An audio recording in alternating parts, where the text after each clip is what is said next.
But okay, what's instructive about this game? Not going into the opponent's pet opening. You know, if you're playing a twin, you know, to get the first name to qualify, you know, who exactly you were playing after.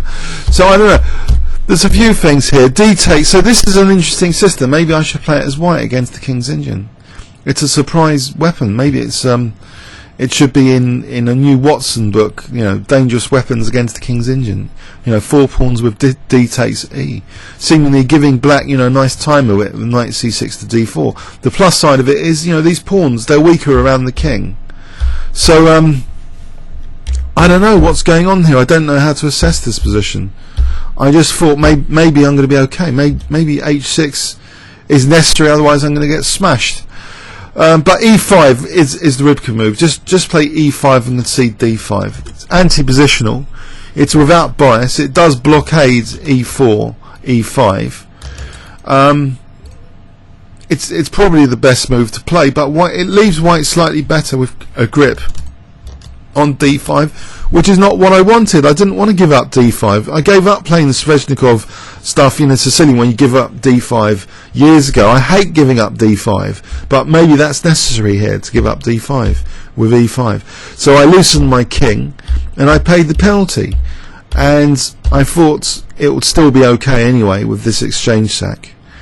And partly I was right, but I didn't play the most accurate move here to really test white's position and these weaknesses.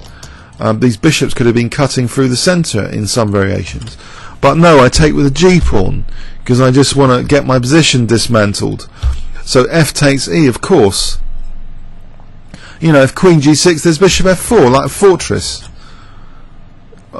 So, you know, where would be the big deal? Or maybe there's even stronger there. I know Queen G6 has the juicy looking threat knight takes G3, you know, you know, mating, you know, because of this bishop. Let's just check this position once more. So here, instead of bishop E5, say Queen G6. What's the really crushing way for white to play this? There's a threat of knight takes G3 to parry. Okay, so it is just bishop F4, just keeping hold of E5. Okay, actually it's a 0.72 advantage for white, so maybe this is interesting because I'm not losing C5 here. This could actually be quite kind of interesting as well as an alternative. Rook D4, maybe. That's interesting that white doesn't play Rook D1 here. Oh, because takes and knight F4. So if Rook D4 is really happening, this is becoming interesting as a variation as well. Very interesting. So it's 0.72. Maybe this is another way of playing it for black. Okay, so the follow-up, it doesn't seem my follow-up was too optimal after giving up that exchange. So maybe bishop E5 was a mistake. Just Queen G6 as planned, and then Rook D8, because it can't naturally be challenged with a Rook D1. Interesting. So okay, my position went to pot a bit, and I lost my precious dark square bishop. Along with that, you know, there's other responsibilities on the position now. These dark squares. So bishop E4, trying to stop the queen coming to E5, and then I avoid the repetition for some weird reason. So I have to. I'm thinking, still optimistic, that if I stop the entry point, I can get in Rook G8. But white's all over this position here after Rook F8.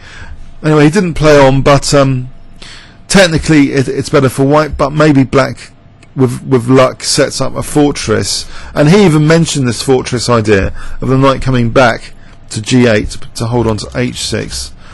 So that's interesting. Comments or questions on YouTube? Lucky draw maybe. Thanks very much.